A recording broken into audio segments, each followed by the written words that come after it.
The sound of the dumbbells hitting the rubber floor was loud, but it was not as loud as my heartbeat when she said it. My legs are sore from squats. Can you help me recover? They really hurt. Elena sat on the flat bench in front of me, leaning forward, elbows on her knees, one hand on the bench to keep her balance. Her gray tank top was damp at the collar. Her black leggings hugged strong legs that had just pushed through heavy sets. There was a light shine of sweat on her collarbone, and a little strand of dark hair stuck to her temple. She did not look like the woman who owned half of everything in this building. She did not look like the corporate shark who came in last week to audit us and decide who stayed and who got fired. Right now, she just looked like a woman in pain. "Can you massage them, please?" she said, rubbing her left quad with her fingers. They really hurt. Every rule from the employee handbook flashed in my head like a warning sign. No extra touch, no massage, no contact that could be called personal, especially not with the one woman who could end my career with one email. I held the clipboard tighter in my hand. The paper shook a little. Behind Elena, high up on the mezzanine, I could see Brad in his glass office. The general manager. My boss. He stood with his arms crossed, watching the gym floor like a hawk, watching me. "Elena, I can show you some foam rolling," I said, trying to keep my voice calm and professional. "Or I can get the percussion gun. It works great for sore quads." "I cannot reach the spot," she said. Her voice dropped. It slid under the loud pop music and the hum of treadmills. Her eyes met mine, deep and steady. "I trust you. Just work out the knot, please." The air felt thick. The AC was running cold from the vent above us, but my skin felt hot. If I said no, I would look like a trainer who would not help a client in pain. If I said yes, and Brad decided to twist it, I was finished. My promotion would be gone. The extra pay I needed to keep my dad in his rehab center would be gone. His therapy would get cut back again. Less time walking, less time talking, less hope, all because I laid a hand on the wrong client. 30 seconds, I said.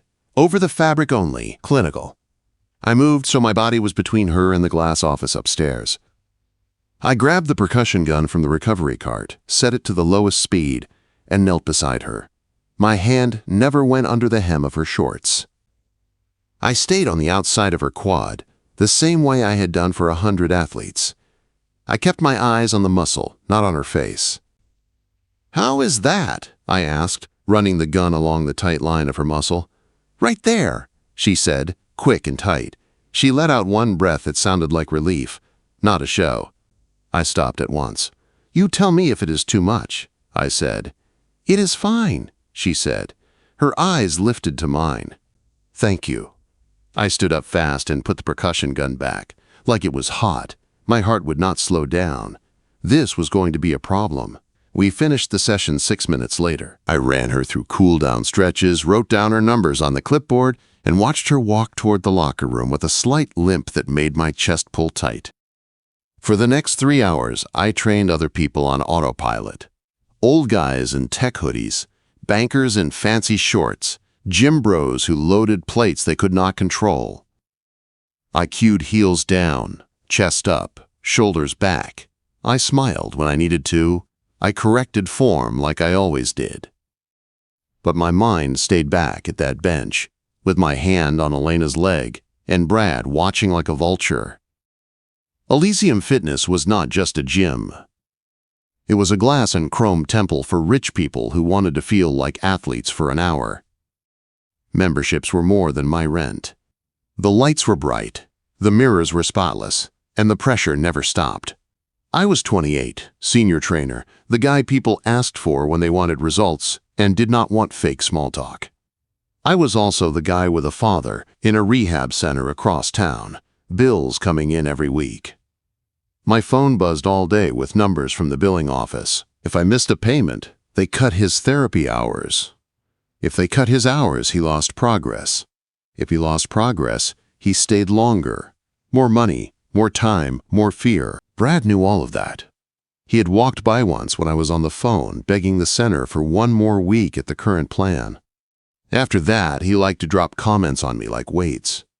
"Benefits are a gift, Zane," he had said once, smiling that thin smile. "Promotions are earned." and they can be taken away. He liked me hungry. He liked me scared. It kept me in line. Now Elena was a wild card he could not control. That made him dangerous. "You are playing with fire, man," Marco said later, leaning against the squat rack while I re-racked plates from my own quick workout. He was the other trainer on the night shift, all tattoos and jokes, but his eyes were dead serious. "I was doing my job," I said. "She had a cramp." "She is not just a client," he said. "She is the axe. Sarah at the front desk says she already flagged 2 trainers for performance review. That is code for fired. And you are Brad's problem. You are the favorite for head trainer. He wants his brother in that spot." I looked up at the mezzanine. Brad stood there with his phone in his hand, staring straight down at me. He did not look away. I racked the bar harder than I needed to, so I keep it clean, I said. "Textbook, safe." "That is the plan," Marco said. "Stick to it." Elena came out of the locker room a few minutes later. The woman who stepped into the lobby did not look like the one I had just helped at the bench. She wore a sharp charcoal suit, heels, hair pulled into a tight bun. It was like someone had flipped a switch. The soft, tense woman, asking for help with sore legs, was gone. In her place was the executive who held my job in her hands.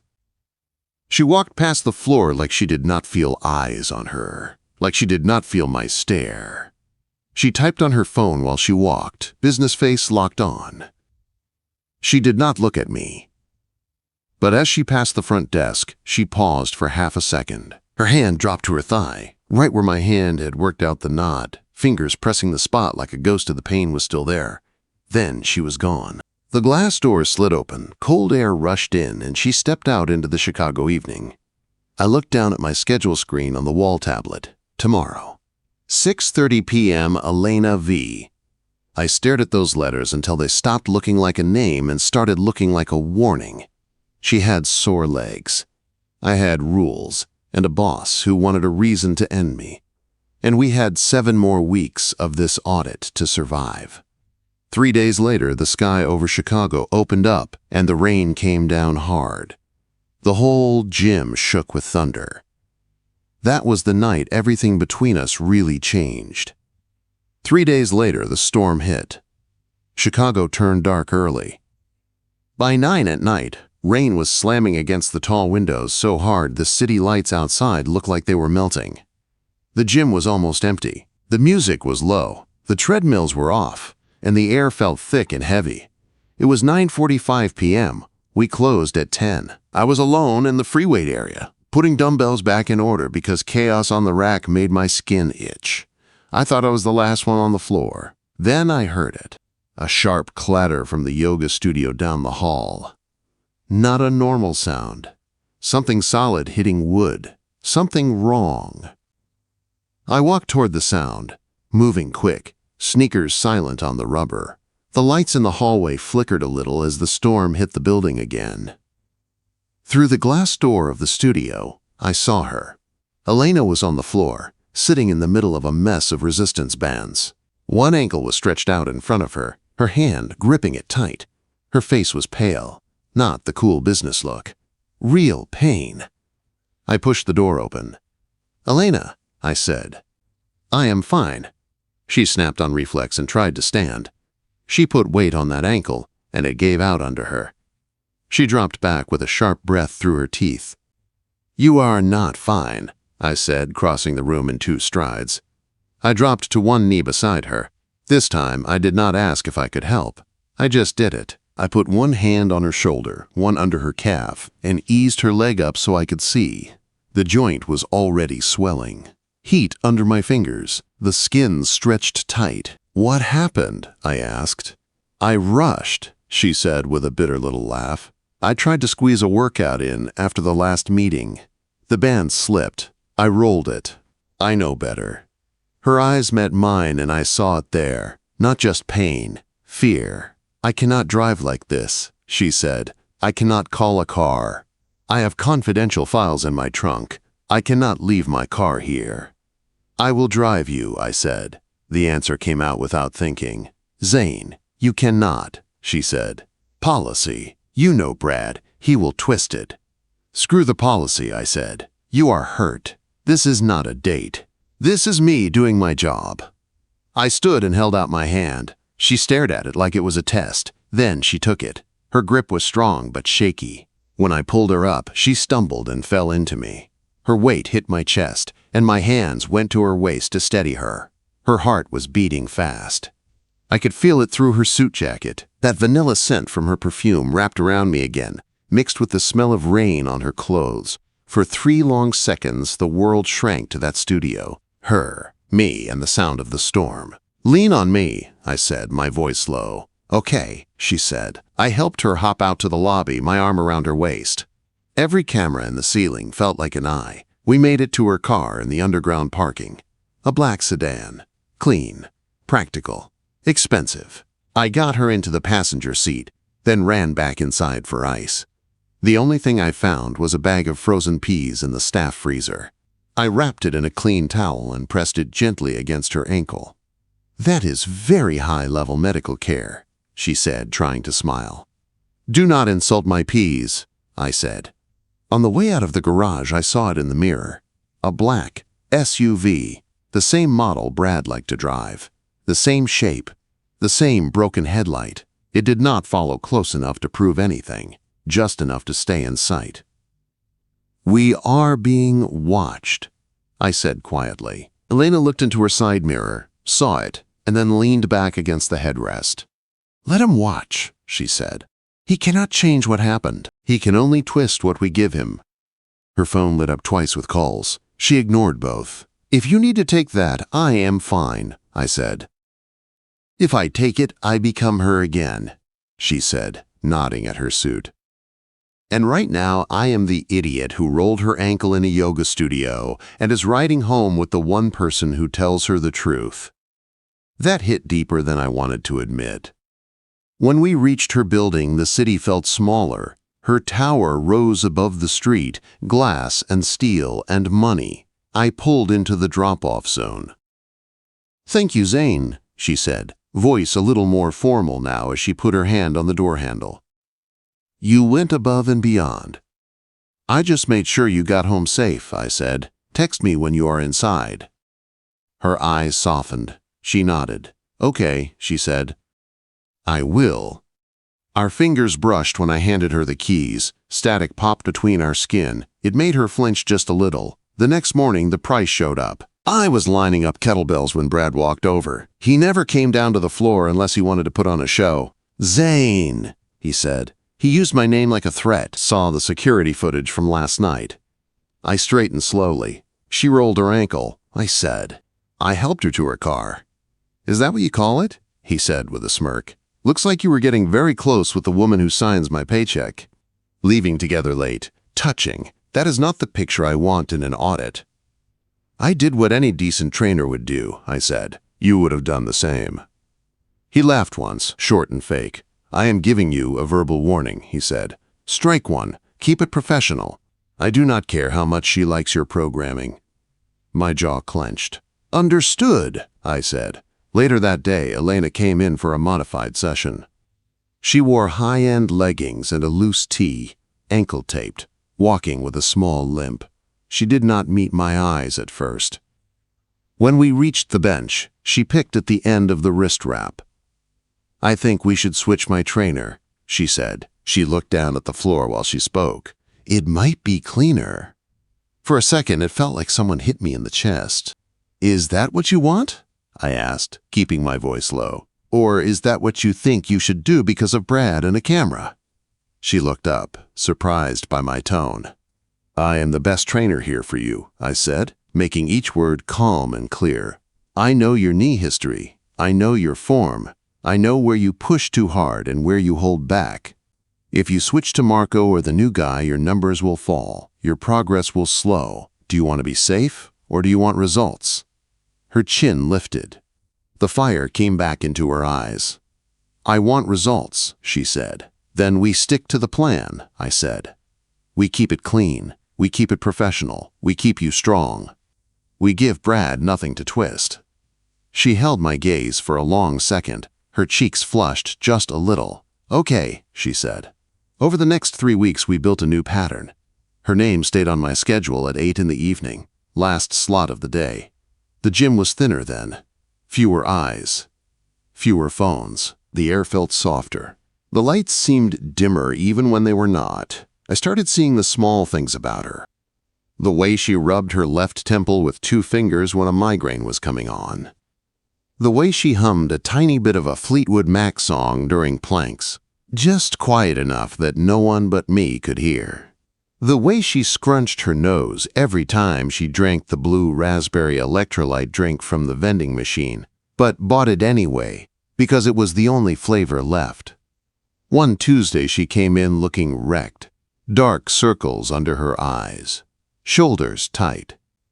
She sat on the bench and stared at the dumbbells like they were a fight she did not have energy for. I watched her for a moment. Then I walked to the back, to the staff cooler. I opened it, reached past the energy drinks, and pulled out the lemon-lime bottle I had bought at the corner store that morning and hidden there. I cracked the seal and set it beside her on the bench. She looked at it, then at me. "How did you know?" she asked. "The blue one makes you scrunch your nose," I said, adjusting the cable machine. "Drink, we are doing back today." Her mouth curved, a real smile, not a polite one. "Thank you, Zane," she said. "That Thursday the AC died in the cardio room. It was like running in a sauna. Members complained." Brad yelled at a repair tech over the phone. Nothing changed. I walked into Elena's small office. She was sitting at her desk, fanning herself with a file folder, sweat gathering at her hairline. I did not say anything.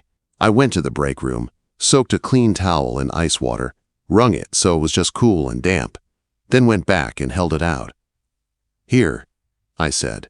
She pressed it to her neck and closed her eyes. Her shoulders dropped as the cold hit her skin. "Oh God," she said, "you are a lifesaver." "It is just a towel," I said. "No," she said, opening her eyes. "It is someone paying attention." That day, something shifted. She was not just the woman in the suit anymore, not just the client, not just the auditor. She was Elena. Tired, strong, funny when she let herself be, carrying more than anyone could see from the outside. I was supposed to keep my distance. Instead, I found myself wanting to move closer. The gym gave us one more test before the big one. Friday night, packed floor, music loud, everyone trying to show off before the weekend. A new member loaded way too much weight onto a bar for deadlifts. I saw his back round from across the room. The plate started to roll away from him. The bar drifted from his legs. It was a back injury waiting to happen. Before I could get there, Elena moved.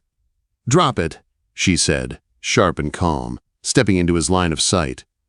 Her voice cut through the noise. The guy froze for half a second. It was enough. I reached him, put my hands on his hips, guided him back, and helped him let go of the bar. The plates hit the platform with a heavy thud instead of his spine. He started to argue, red with embarrassment. "You are not weak," Elena said, voice steady. "You are careless. You can get coaching or you can get a refund and train somewhere else." The guy shut up. The crowd pretended to go back to their workouts. My respect for her doubled in that one moment. When the adrenaline faded, I found her by the water cooler. She was flexing her hand, a frown between her brows. "You okay?" I asked. "Fine," she said, but I saw the skin on her knuckles, scraped where she had braced her hand on the edge of the platform. I did not make a big deal out of it. I just went to the first aid kit, grabbed wipes and a bandage, and came back. "Give me your hand," I said. She hesitated, then held it out. I cleaned the scrape, gentle and quick, then wrapped it. No jokes, no flirting, just care. "You do not miss details," she said, watching my hands. "It is my job," I said. "It is more than that," she answered softly. From the mezzanine, I could feel Brad's eyes on us again. I stepped back. "I am just observant," I said. That night we ate takeout on the stretching mats after closing. The rain was back, hitting the windows. The lights were low. Boxes of Thai food sat between us. "Why are you here, Zane?" she asked, poking at her noodles. "You are too good for a fancy gym like this." "My dad," I said before I could stop myself. "He had a stroke last year. Rehab is expensive, I need the insurance. I need the steady income. I need this place until he can walk on his own again." She went quiet. "You are a good son," she said. "I am just doing what has to be done," I said.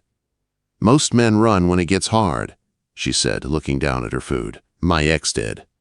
I wanted to reach out and take her hand. I wanted to tell her I was not going anywhere. I sat on my hands instead. My knuckles went white. Later, when we walked to the front desk, Brad tried to step in front of us with a big, fake smile. "Miss Vance," he said loud enough for everyone to hear. "We pride ourselves on professional standards here. I hope your experiences match that." Elena's face did not change. "I agree," she said. "Which is why I expect you to stop hovering over my staff like a security camera. Spend more time on your numbers. That will help the brand more." His smile slipped. He looked at me, then back at her, then walked away with his jaw tight.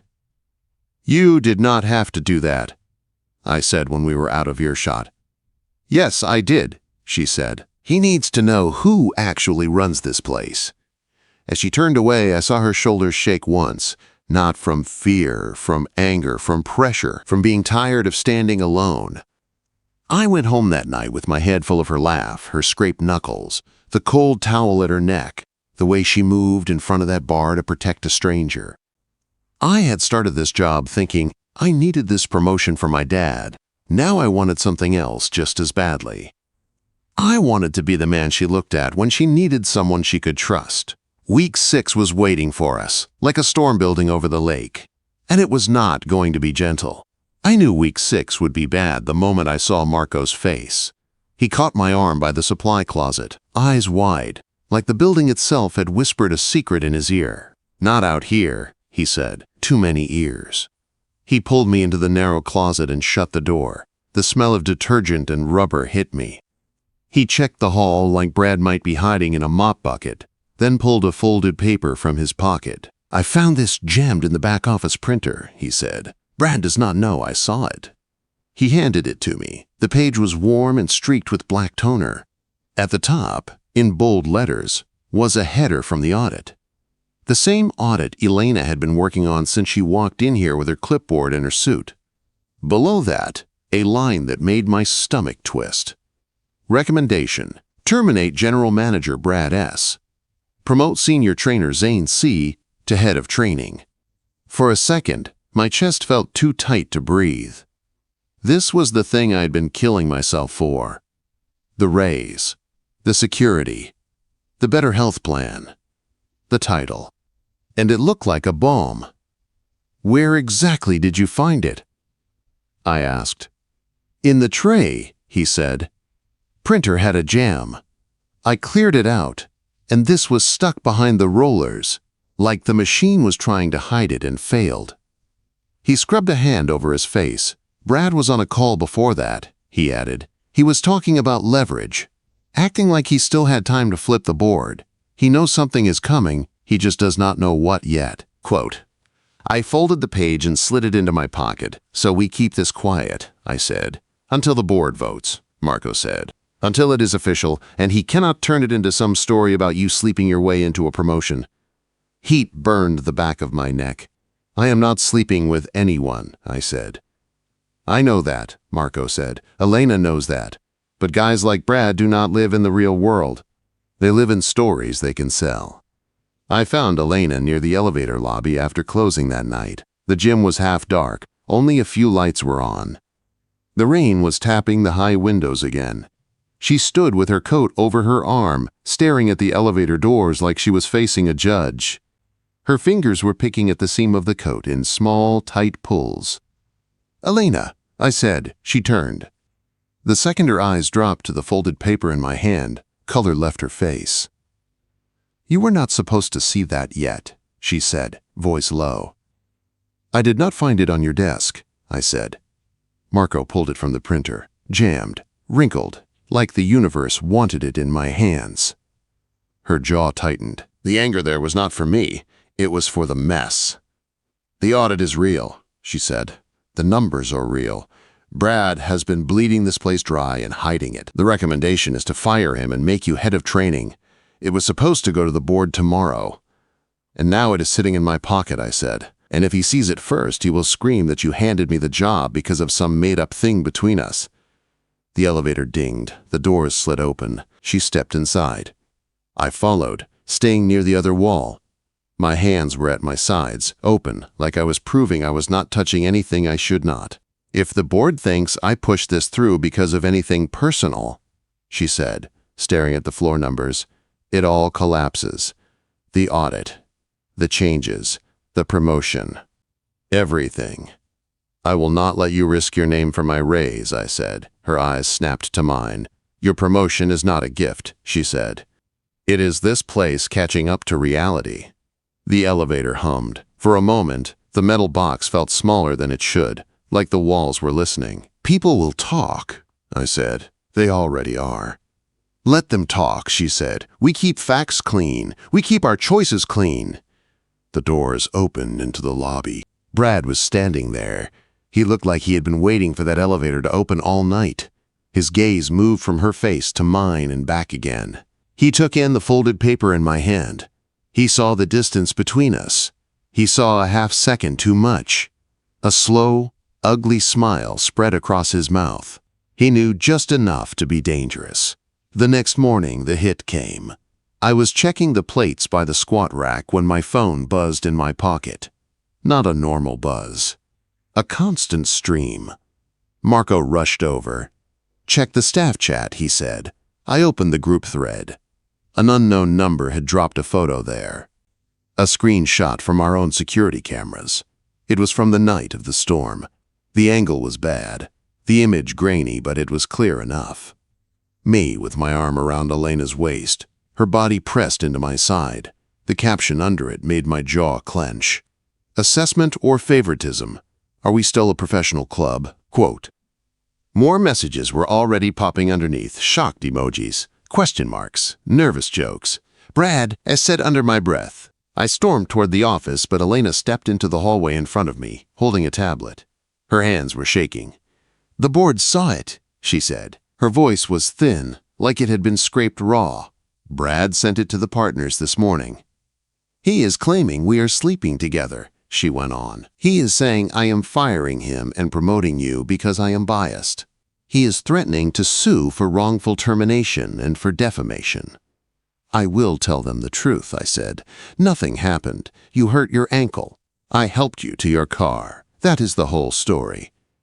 "It does not matter what actually happened," she said, pacing in the narrow hall. "My reputation is my currency. I am the fixer.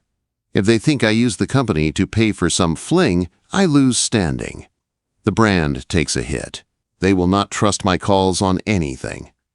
She pressed the heel of her hand to her forehead. "And you," she added, "they will blacklist you. No club will touch a trainer who looks like he traded the rules for a promotion."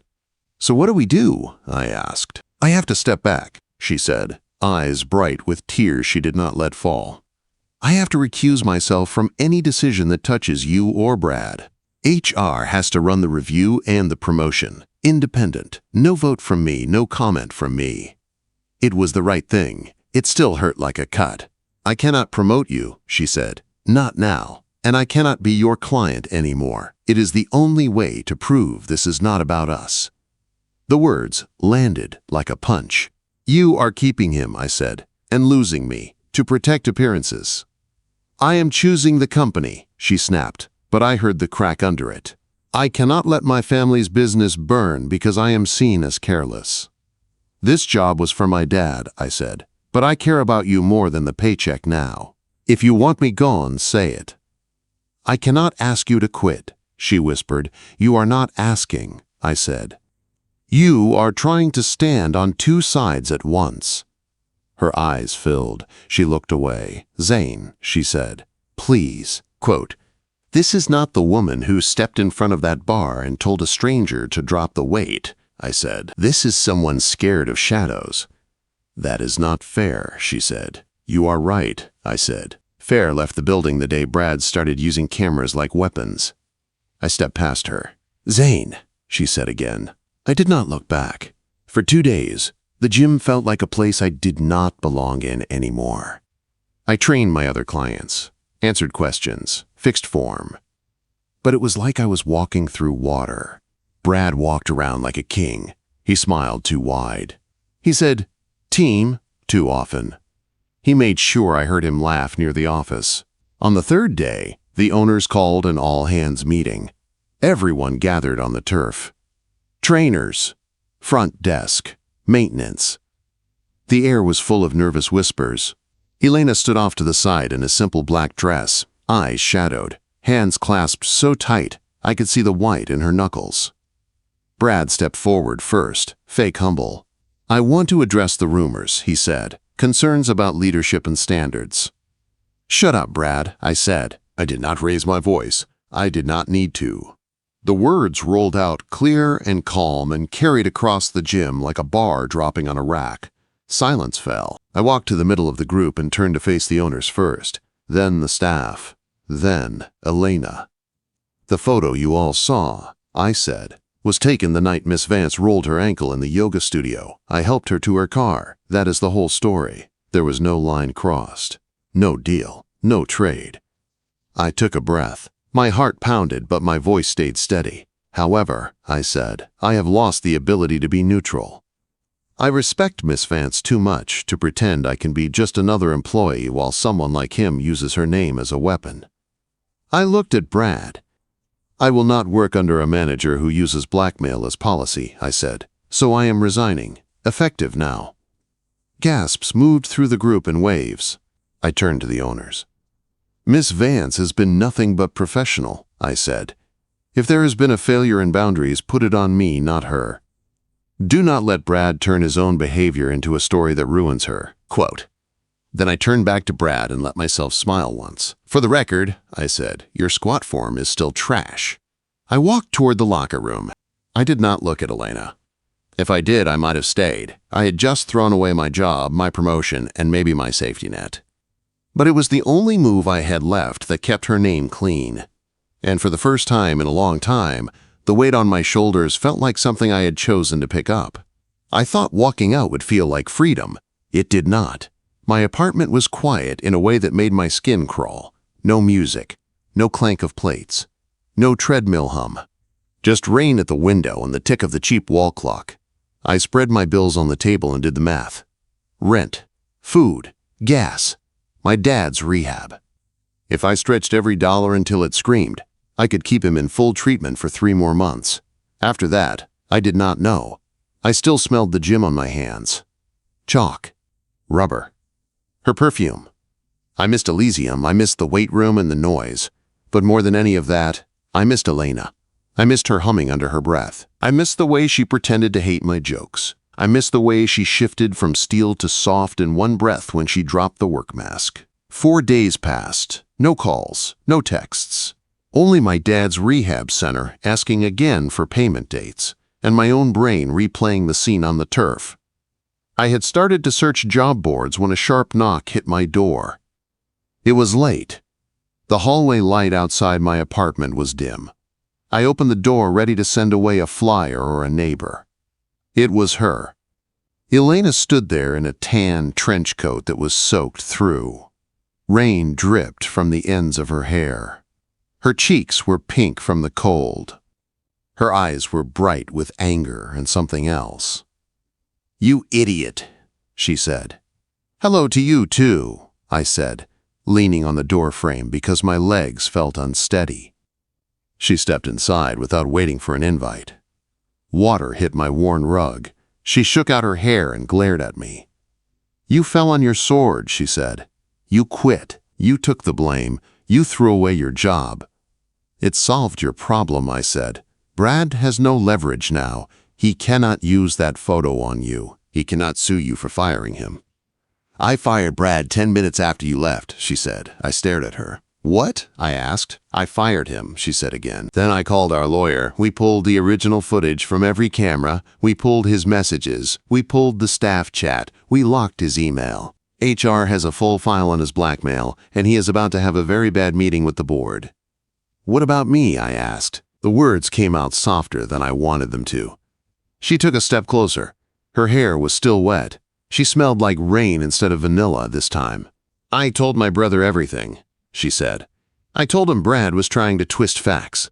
I told him that you were the one man in that building who did the right thing when it hurt. I told him that if he kept Brad and let you walk, he would lose me too. You risked your equity, I said. I risked everything, she said. Because I finally realized I did not want to be safe. I wanted this place to be honest. And I wanted you.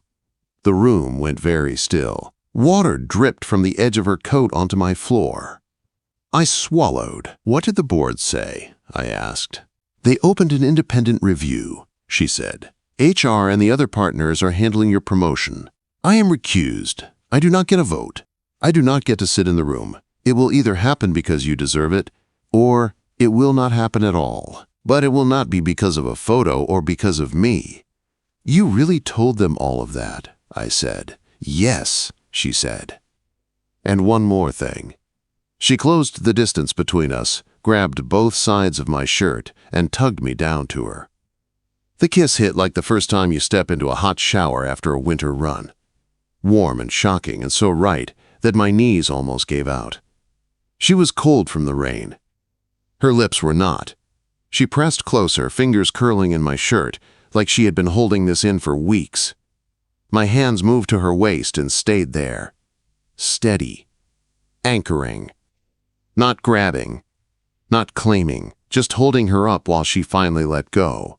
When we broke apart, we were both breathing hard.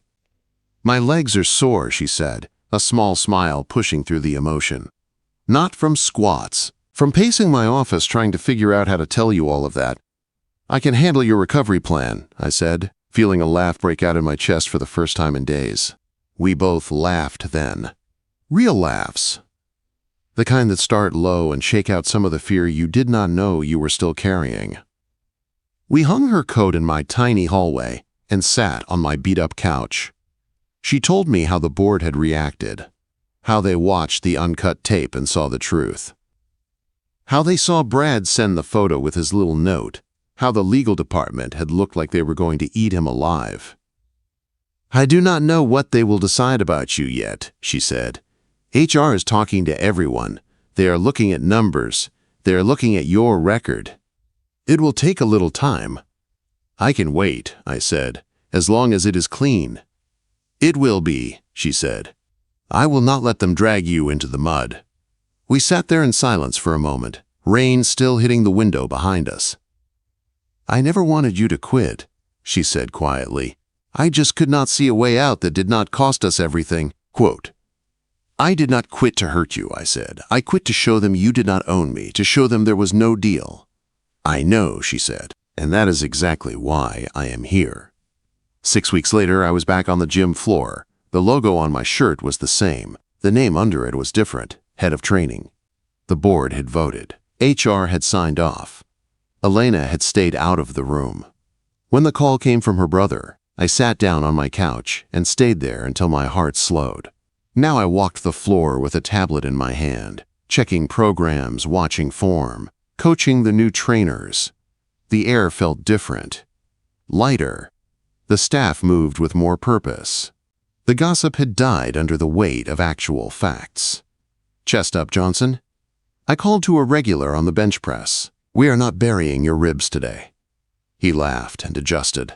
The front door slid open and a small wave of sound rippled through the lobby. I looked up without meaning to. She walked in. Elena did not wear a suit that day. She wore black leggings, a deep blue tank, and her hair in a simple ponytail. No clipboard. No guard. She waved at Sarah at the front desk, took a towel, and walked straight toward me. The trainer saw it. The member saw it. The camera saw it. She did not care. Hey, boss, she said, eyes bright. Hey, boss, I said back, because technically she was still my boss too. She reached out and touched the logo on my chest with 2 fingers. Then she adjusted the collar of my shirt, like she was fixing something small and important. Her hand stayed there a beat longer than it needed to. It was not a secret anymore. It was a choice. I am hitting a personal record on deadlifts today, she said. I need a spotter who actually knows what he is doing. You available? For you, I said, taking her hand in mine and lacing our fingers together for a second before we let go. Always. We walked to the platform. She chalked her hands and stepped up to the bar. I stood just behind her, ready. The gym noise faded at the edges. She pulled. The bar moved smooth and strong. Hips through, back tight. The plates clanged as she set it down. She turned around, cheeks flushed, eyes shining. "How was that?" she asked. "Perfect," I said. She smiled in a way that went straight through every layer of my chest. I had the title. My dad had his rehab. The weight of money and fear was still there, but it did not own me anymore. And standing in front of me, in leggings and chalk and sweat and happiness, was the woman who had walked into my gym with a clipboard and a wall around her heart. She had told me her legs were sore and asked if I could help. Now she did not have to ask. I was not just her trainer, I was her partner. In the gym, in the fight, and in whatever came next.